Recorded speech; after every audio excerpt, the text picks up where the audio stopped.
Now, when you say spirituality, you're talking about something that you're unable to perceive through the five senses.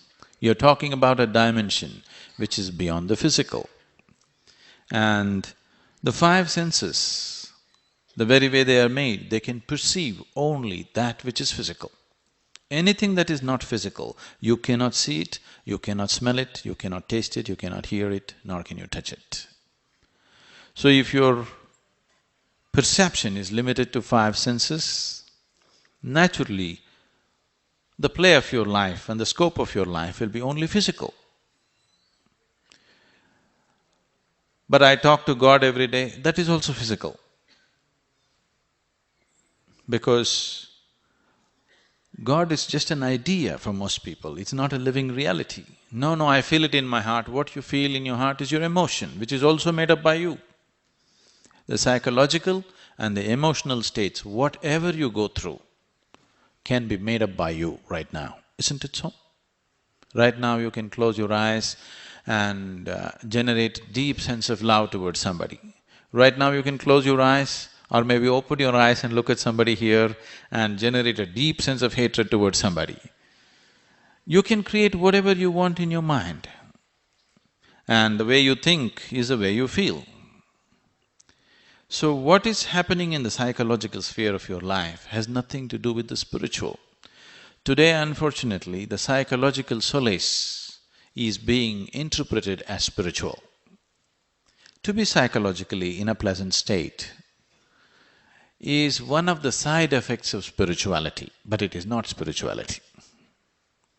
If you are in a certain inner state, to have a pleasant state of mind is very natural, but to have a pleasant state of mind is not spiritual. If you go and watch the sunset in the evening, maybe you will feel wonderful within yourself. If you eat an ice cream, you may feel wonderful. It doesn't matter, you go and watch a cinema, you may feel wonderful. Is this spiritual? No. You are just creating a pleasant psychological state. Psychological status, whether it is coming out in the form of thought or emotion, is fundamentally all yours. You can make anything out of it. What you call as the physical is not all yours. There are many forces playing upon it. What you call as the spiritual is not at all yours. It is you, but it is not yours. But what you call as the psychological is all yours, you can make it whichever way you want. But right now, because people have no even control over their psychological, that has become the biggest problem.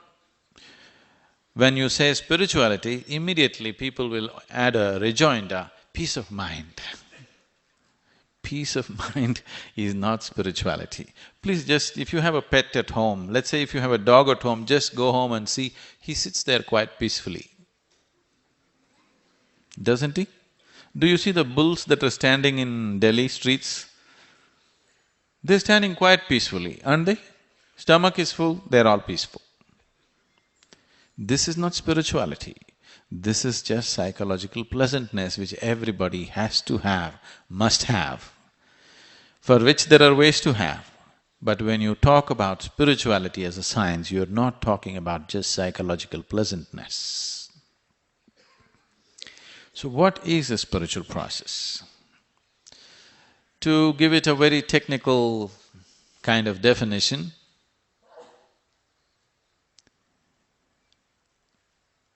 if your experience of life transcends the limitations of the physical, then we can say you're spiritual.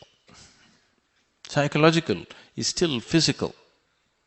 When I say still physical, see, for example, the microphone is physical.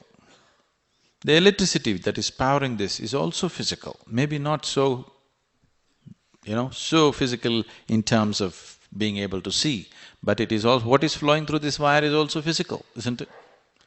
And what is coming out of the speakers in the form of sound waves is also physical, isn't it so?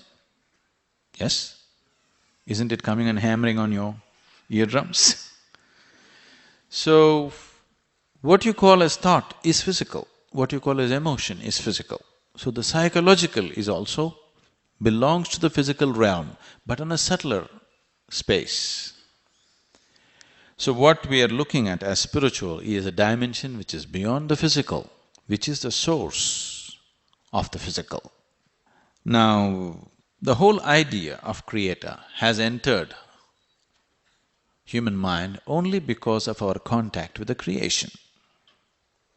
There was no creation, we wouldn't have thought of a creator, obviously.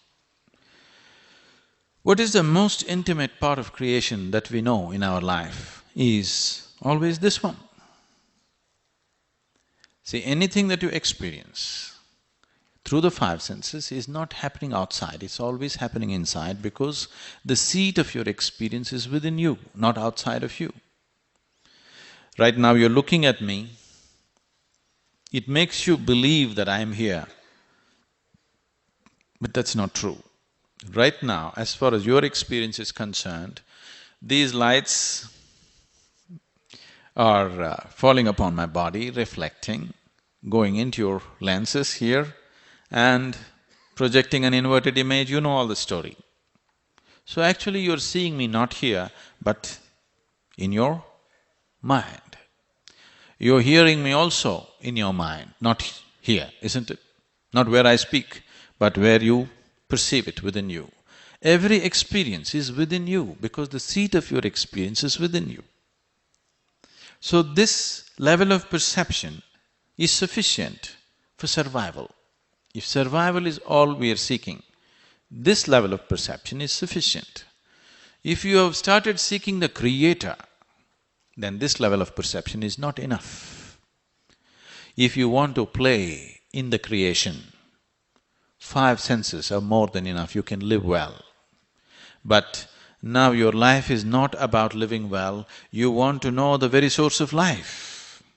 Now five senses are not sufficient perception, you need a different dimension of perception.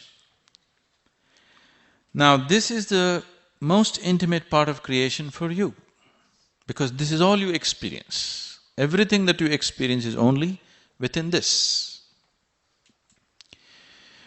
If we have to look at it in terms of how this one has been happening to you, from the day you were born to this day, when you were born you were only this much, now you become this much. This did not happen with any external help. Maybe we gave the raw material from outside in the form of food, but the whole creation process is happening from inside. So what you refer to as the creator, definitely functioning from within you, isn't it? You see? There's a gender problem, but this is a language problem, I'm sorry. If I say, is the creator within you, is he there? There's a problem with the ladies.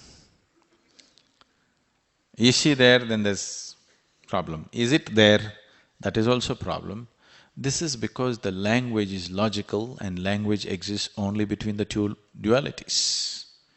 Now with this, you can't play spirituality because that which you call as spiritual is beyond that comparison.